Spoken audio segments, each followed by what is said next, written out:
Bonjour à tous, c'est Daniel, pasteur de l'Église biblique baptiste de Charleville-Mézières. Merci de regarder notre chaîne YouTube. Joyeuse Pâques. Certainement, il y aura plein de personnes qui vont manger du chocolat aujourd'hui, mais la vraie signification de Pâques, c'est la résurrection de Jésus, n'est-ce pas? Donc, on va lire un passage connu, Jean chapitre 20, verset 1. Le premier jour de la semaine, Marie de Magdala vint le matin au sépulcre, comme il faisait encore obscur, et elle vit la pierre ôtée du sépulcre. Elle courut donc et vint vers Simon-Pierre et vers l'autre disciple que Jésus aimait, et elle leur dit, « On a enlevé du sépulcre le Seigneur, et nous ne savons où on l'a mis. » Alors Pierre sortit avec l'autre disciple et ils allèrent au sépulcre et ils couraient tous deux ensemble, mais cet autre disciple courut plus vite que Pierre et arriva le premier au sépulcre. Et s'étant baissé, il vit les bandelettes qui étaient à terre, mais il n'entra point. Mais Simon-Pierre qui le suivait étant arrivé, entra dans le sépulcre et vit les bandelettes qui étaient à terre et le suaire qu'on lui avait mis sur la tête, lequel n'était pas avec les autres linges, mais plié dans un endroit à part. L'autre disciple qui était arrivé le premier au sépulcre, et ça c'était Jean, et entra aussi et il vit et il crut. Car il n'avait pas encore compris l'Écriture, pourtant qu'il fallait que Jésus ressuscitât des morts. Et les disciples retournèrent chez eux. Cependant Marie se tenait dehors, près du sépulcre, en pleurant. Et comme elle pleurait, elle se baissa dans le sépulcre, et il vit deux anges vêtus de blanc, assis l'un à la tête et l'autre aux pieds, au lieu où le corps de Jésus avait été couché.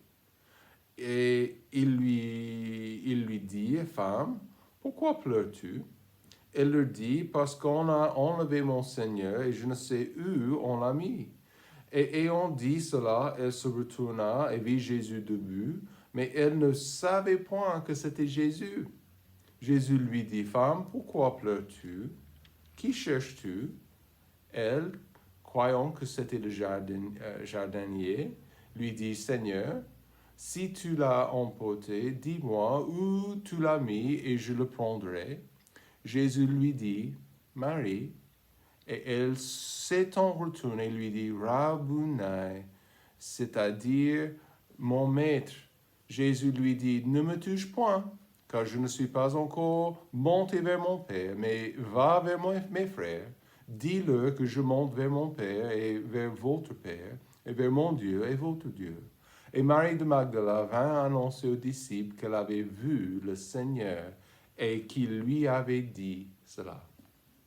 Prions. Papa, merci pour ce passage, merci pour la résurrection de ton Fils unique, le fait que nous pouvons avoir la certitude, avec les témoignages, avec les gens qui l'ont vu, maintenant nous pouvons avoir cette certitude qu'il y a une vie après la mort. Notre cher Sauveur et notre Seigneur a vaincu la mort. Et cher Père, bénis cette leçon à nos cœurs, aide-nous pour ceux qui sont attristés par les événements de ce monde, par la mort, par les problèmes, aide-nous à nous, tout le monde, on veut s'approcher de toi. On prie ces choses au nom de Jésus. Amen. Je pense que c'était 2009 et j'étais en Côte d'Ivoire. Et en fait, il y avait un membre de notre église juste à l'est d'Abidjan. C'était une bonne ville, une grande ville. Et en fait, il y avait un membre de notre assemblée et sa tante, elle est décédée du sida.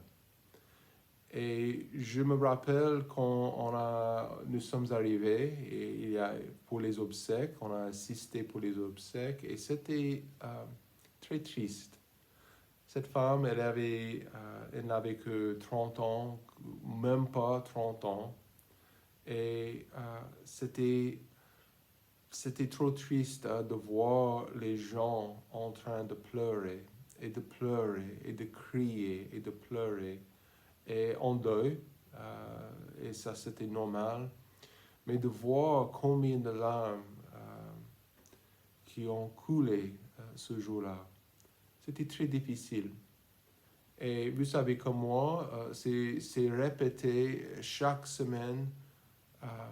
J'ai pensé à une famille ici à Charleville qui a perdu un bébé la semaine dernière même, à l'accouchement. Et le bébé était mort à l'accouchement. Et c'était un choc. C'était un grand choc pour cette famille. Et imaginez les larmes. Aujourd'hui, nous, face au tombeau, et nous voyons Marie ici dans notre passage en train de pleurer. Plusieurs fois, en train de pleurer. Et pour la plupart des gens, la mort reste comme la bête qui menace tout le monde. Comme un prédateur, comme qui les chasse le long de leur vie. Et enfin, la mort les rattrape. Elle est un monstre pour la plupart du monde. Une source de peur, une raison à craindre, malgré nos avancements technologiques, malgré nos efforts de faire de l'exercice physique et notre régime alimentaire, la mort reste une bête. Hébreux chapitre 9, verset 27, l'autre ici, il a dit que, et comme il est réservé aux hommes de mourir une fois, et après cela vient le jugement. Et voilà une grande raison pourquoi les gens, ils ont peur, n'est-ce pas?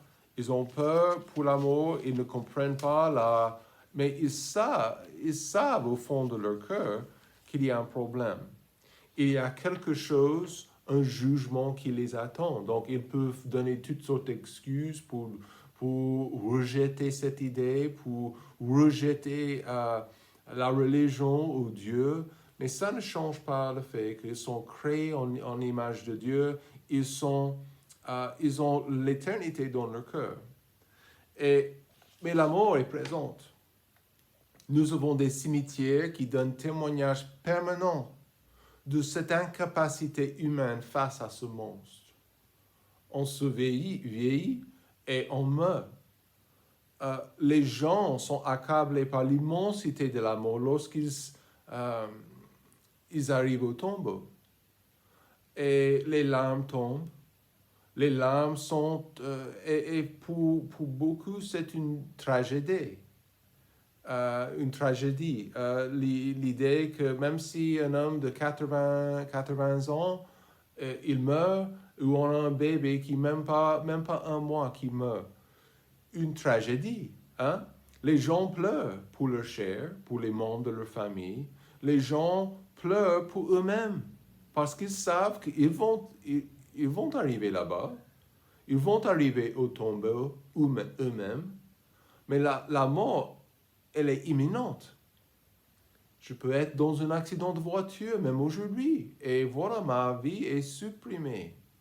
Et je quitte et je pars. Hébreux chapitre 10 aussi, encore un autre verset, verset 31. C'est une chose terrible que de tomber entre les mains de Dieu vivant. Ah, voilà. Voilà pourquoi les gens, ils ont peur, parce qu'ils savent, même s'ils rejettent ça avec leur langue, ils savent au fond de leur cœur, il y a quelque chose après. Et voilà la peur. Pour le croyant, la mort est totalement différente. Dans un sens, la mort n'a plus de dents pour moi, pour un enfant de Dieu. Ces effets sont rendus, les effets de la mort sont rendus moins douloureux, moins forts. Tout ça, c'est grâce à Jésus-Christ. Grâce au passage que nous venons de lire, le fait qu'il a quitté le tombeau. Le fait qu'il est mort et il a souffert à notre place, il a payé notre dette, et grâce à cette cette résurrection, nous avons une victoire définitive. Une victoire pour chaque pécheur. Mais tristement, pas tout le monde ne va pas recevoir cette victoire. C'est triste. Le matin de Pâques, le Père revient sur la sentence prononcée et il a déclaré au monde qu'il avait accepté le sacrifice de Jésus et qu'il le déchargeait de la culpabilité et du châtiment du péché. En fait, la Bible dit en acte, Pierre, il est en train de prêcher en acte 2, verset 24, il a dit, mais Dieu l'a ressuscité, ayant rompu les liens de la mort, parce qu'il n'était pas possible qu'il fût retenu par elle. Impossible, définitivement, pour la mort de gagner contre Jésus-Christ, contre le Fils de Dieu. Donc, grâce à cette victoire, qu'est-ce que ça veut dire? Je partage dans la victoire. Donc, les liens de la mort, plus de puissance, plus de dons dans ma vie et dans mon cœur. Ça, c'est une bonne manière à vivre. De vivre avec la réalité comme Paul. Paul, il a dit en 1 Corinthiens 15, 15, 55. Ô mort, où est ton aiguillon? Ô enfer, où est ta victoire? Donc, il est en train de répéter ce que nous voyons dans notre texte. Grâce à la victoire de Jésus, grâce à sa résurrection, la mort n'a plus de dons. OK? Donc, faites confiance à la résurrection de Christ. Si vous faites confiance au baptême, si vous faites confiance à votre religion ou votre... quoi que ce soit, vos efforts personnels, faites confiance à Christ, à son sacrifice pour vous à la croix et à sa résurrection glorieuse. Sa résurrection a résolu énormément de choses. Donc, voyez avec moi dans notre passage. Sa résurrection a résolu la perte à la mort. Verset 1. Donc, voyez Jean 20, verset 1. Le premier jour de la semaine. Donc, Jésus a été crucifié quelques jours avant. Marie de Magdala, avec sa sœur, vint le matin au sépulcre comme il faisait encore obscur. Et elle vit la pierre ôtée du sépulcre. Donc, je ne suis pas 100% certain ce qu'elles ont pensé à faire avec la pierre. OK? Donc, apparemment, elles avaient l'idée que, bien sûr, il y aurait des soldats romains sur place et on peut leur demander d'enlever la pierre. Mais, verset 2, elle courut donc et vint vers Simon-Pierre. Donc, elles ont vu. Elle a vu. Et voilà, elle a expliqué la situation. On a enlevé du sépulcre le Seigneur et nous ne savons où on l'a mis. Alors, Pierre sortit avec l'autre disciple. Ils allèrent au sépulcre, ils ont couru, ils ont regardé, ils n'ont rien vu. C'était vide. C'était vide. Donc, la Bible dit que les premiers au tombeau étaient les femmes. Marie de Magdala, Marie aussi, sa sœur, les sœurs de Lazare, si ça vous dit quelque chose. Elles sont arrivées pour préparer son corps correctement. Ils étaient obligés, après sa crucifixion, de se dépêcher, d'enlever les clous, enlever le corps sanglant, peut-être de laver un petit peu, mais de le préparer. Ce n'était pas suffisant ce qu'ils ont fait avant le sabbat. Ils l'ont mis dans un nouveau tombeau, la Bible dit, de Joseph, pas de... le père de Jésus, mais Joseph, un autre croyant. Et voilà. Ils se sont dépêchés avant, mais les jours après le sabbat, ils se sont levés très tôt pour le faire.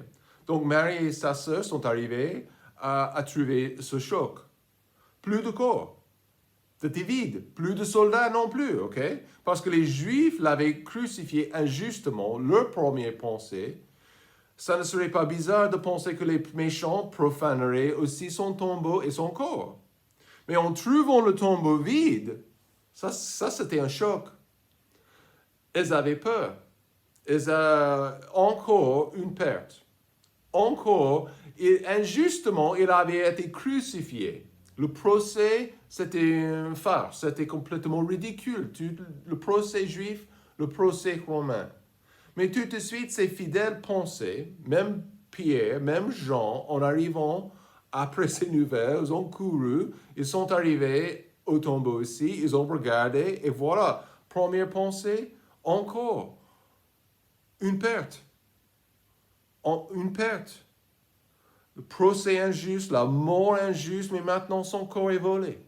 C'est piqué. Tragédie, tragédie, perte, encore. Mais Jésus était vivant. Ils n'ont pas compris, mais à ce moment-là, c'était encore une perte, une autre perte. Mais voilà ce que les gens pensent arrivant au tombeau. C'est une grosse perte. Combien de fois est-ce que vous avez entendu « j'ai perdu ma mère, j'ai perdu mon papa, j'ai perdu cette personne dans ma famille ou cette personne dans ma vie ». Et c'est une perte, c'est une vraie perte. Mais quand cette personne qui est décédée, cette personne qui est partie est en Christ, tout est différent. Tout est différent parce que ces gens, ces non-croyants ne savent pas quoi faire face à la mort, face à la perte de quelqu'un. C'est trop difficile, c'est trop lourd. Mais pour ceux qui sont en Christ, ils ne sont jamais perdus. Je sais exactement où je peux trouver mon grand-père, ma grand-mère, les membres de ma famille qui sont déjà partis, qui étaient en Christ. Ils sont avec Dieu. Ils sont au ciel en paix parfaite. Je sais exactement où ils sont. Ils ne sont pas perdus. Encore, ils ne sont pas perdus. Plus de tragédie, plus de pertes éternelles. Paul, il a dit aussi en 2 Corinthiens 5, verset 8, il a dit, « Mais nous sommes pleins de confiance et nous aimons mieux quitter ce corps et demeurer auprès du Seigneur. » Ça va arriver dans ma vie si le Seigneur, il retarde sa deuxième venue. Je vais quitter mon corps, le vrai Danny va quitter son corps et je vais demeurer avec le Seigneur. Ça, c'est une jolie pensée, n'est-ce pas? Il n'y a plus de perte. Je ne vais pas perdre vraiment ma femme. Je sais où elle est. Elle sera un jour si elle part avant moi ou l'inverse. Donc, plus de perte. Donc, qu'est-ce que sa résurrection a résolu? La perte de la mort. À la mort. Donc, deuxième, les questions par rapport à la mort. Verset 6. On a une réponse. Mais Simon-Pierre, qui le suivait, étant arrivé, entra dans le sépulcre, vit les bandelettes qui étaient à terre et le suaire qu'on lui avait mis sur la tête, lequel n'était pas avec les autres linges. Mais attendez, regardez, les linges étaient pliés dans un endroit à part. S'ils avaient piqué ou volé son corps, les linges ne seraient pas pliés. OK?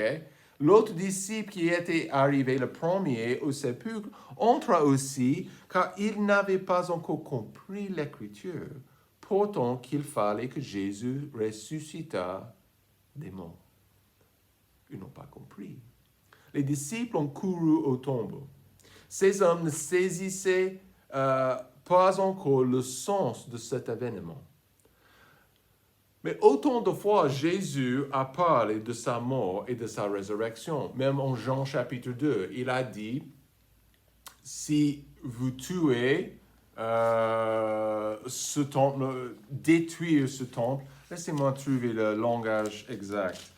Il a dit en verset 19, abattez ce temple et je le relèverai dans 3 jours. Et Jésus répondit,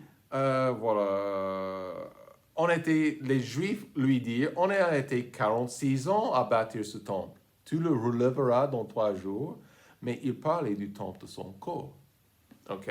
Ils n'ont pas compris. Même les Juifs, les non-croyants, et même les croyants, les disciples, ne comprenaient pas ce qui se passerait. Mais en fait, les disciples étaient super lents, même en voyant le tombeau vide. Peut-être ils ont commencé à comprendre, mais pas encore. Pas encore. Mais un indice, c'était les linges bien pliés, bien mis à part. Et combien de personnes vivent avec les doutes par rapport de la mort? Les questions par rapport de la mort. Et combien de personnes vivent et ils meurent sans réponse? Pour trouver les réponses, qu'est-ce qu'il faut faire? Il faut venir à Christ. Il faut venir à celui qui a déjà, il est déjà mort et il a ressuscité. Il est en vie. Et voilà, c'est très, très important. Il faut venir à quelqu'un qui a toute l'information. Et c'est Christ. Il faut venir à quelqu'un qui était mort et qui est maintenant en vie. Si vous voulez beaucoup d'informations par rapport au basket, il faut parler à un basketteur. Si vous voulez beaucoup d'informations par rapport de toutes sortes, il faut trouver un expert. Jésus-Christ, il est cet expert.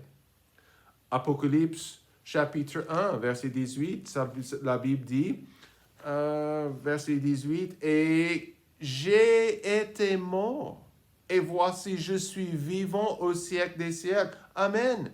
J'ai les clés de l'enfer et de la mort. » Qui a les clés de la mort? Qui est le maître? Qui a toutes les réponses pour la mort, la vie à venir, la vie actuelle? C'est Jésus. C'est Jésus. Mais sa résurrection a répondu à toutes nos questions par rapport à la mort. Progressivement, attention, les disciples, ils ont eu des réponses pour leurs questions. Vous continuez à lire le passage. Mais la troisième chose, la résurrection de Jésus a résolu aussi la tristesse à la mort.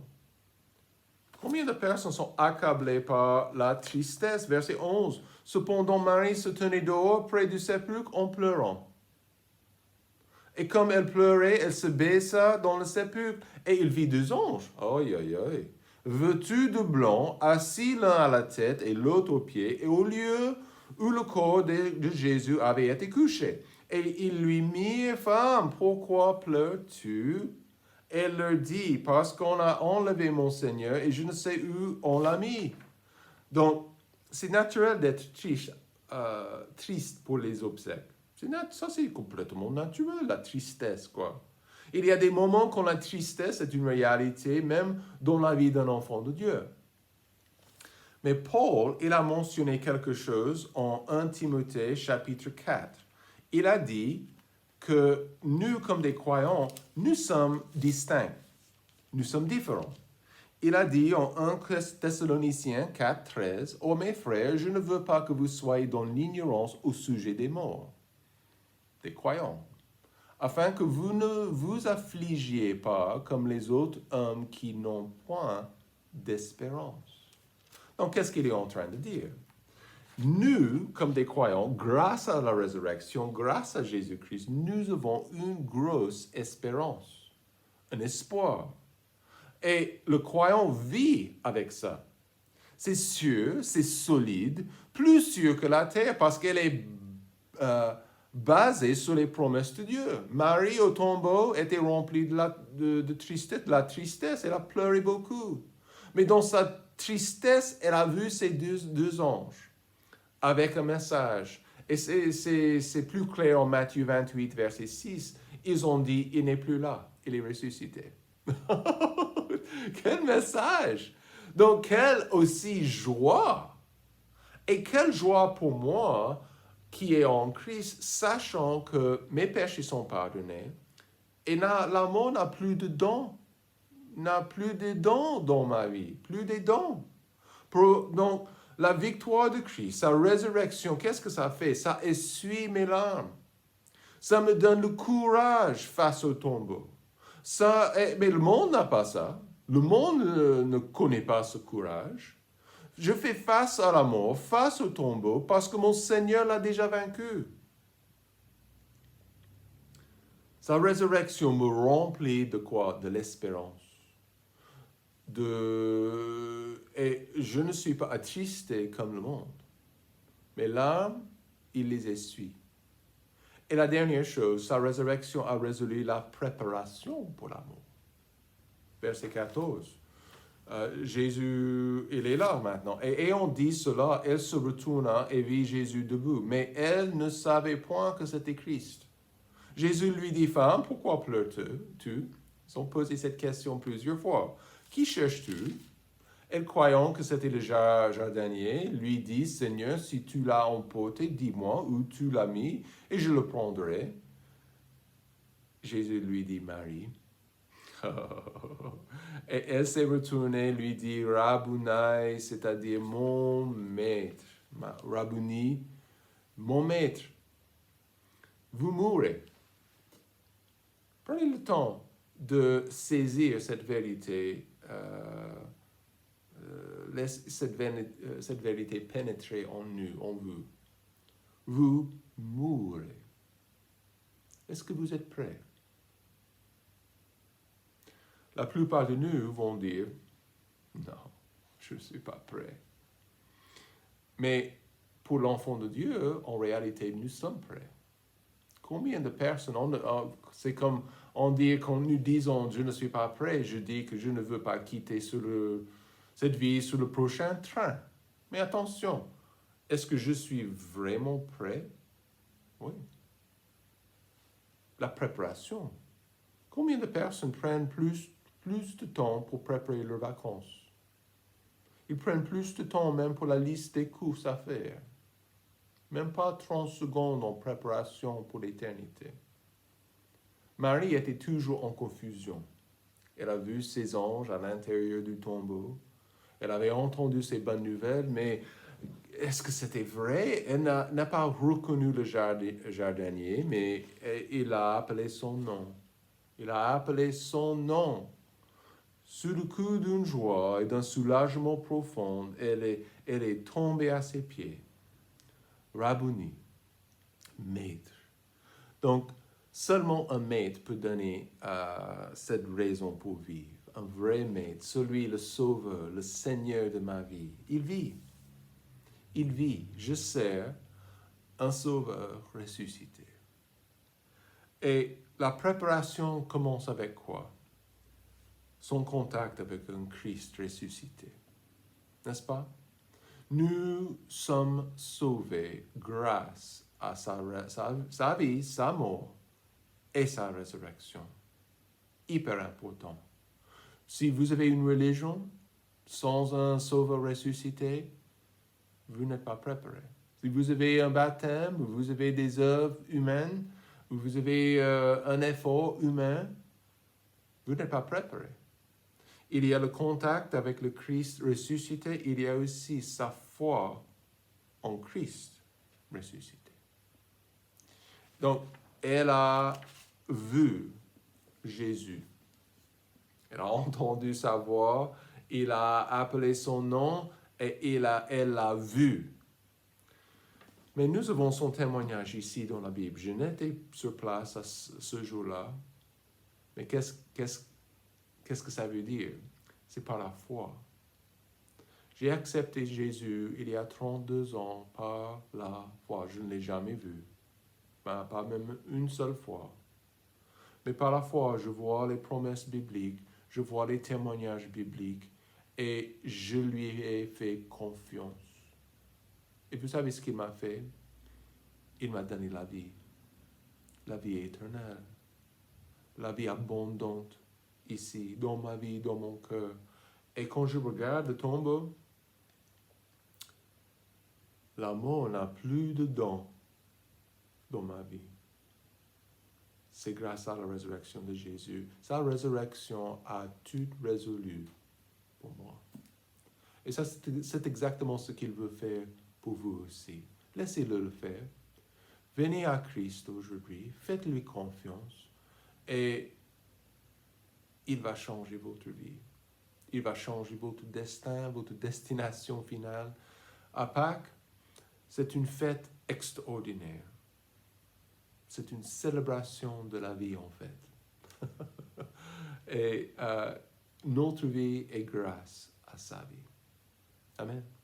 Passez un très très bon dimanche, un joyeuse Pâques.